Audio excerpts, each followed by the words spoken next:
Hi everybody, I got a great question about high blood pressure, or we also call it hypertension. I had a patient write in who was concerned because their doctor had told them that they had hypertension and that they needed to be treated, and they were very concerned about that. They didn't want to take any medicine for high blood pressure. And I know that that's pretty tempting because we often refer to hypertension as the silent killer for a reason, because you often don't have any symptoms when your blood pressure is elevated. But here's what you should know about hypertension.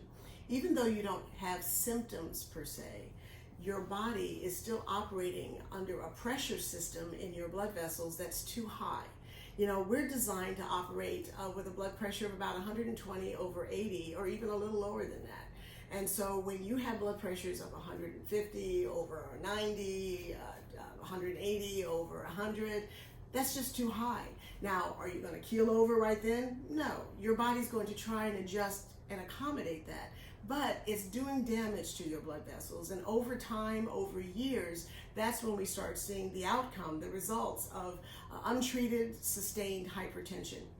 I was reading an article just recently that was just put out by some researchers who seem to have found a correlation between getting nitric oxide in your body and lowering your blood pressure. Now, I know you're wondering, wait, is it not nitric oxide? Where do you get that? You actually get it in beets, believe it or not. When you eat lots of beets, there's tons of nitric oxide in there. You can also take a nitric oxide supplement. I take it every morning. It's just a little lozenge that you suck on and it melts in your mouth.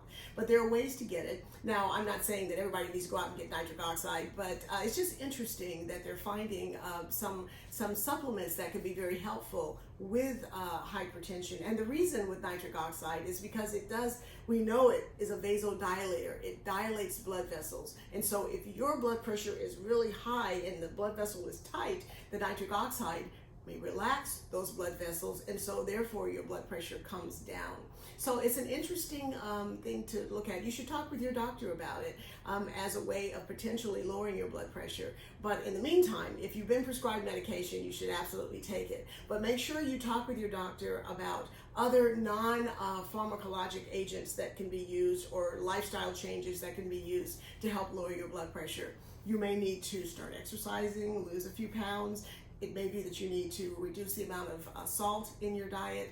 There are ways to get your blood pressure under control in addition to also using medications. But when you have very high blood pressure and you've got a strong family history of it, a lot of people in your family have had it, you really need to take it seriously, because that alone could be the reason why you have a stroke one day, or you develop atherosclerosis or hardening of the arteries and actually have a heart attack. So take it seriously, even though you may not feel it. If your doctor is telling you that your blood pressure is elevated, it needs to be addressed. And you should also get a blood pressure cuff that you can keep in your house, and you can measure your blood pressure on a regular basis. Because sometimes some people go to the doctor and they get nervous because they see a doctor with a white coat. We call that white coat syndrome. And so your pressure may go up just for that, but any other time your blood pressure is lower. So get your own blood pressure machine, and you can get that at practically any pharmacy. And that way you can just keep a record of what your blood pressure is on a regular basis, and then take that into your doctor's office.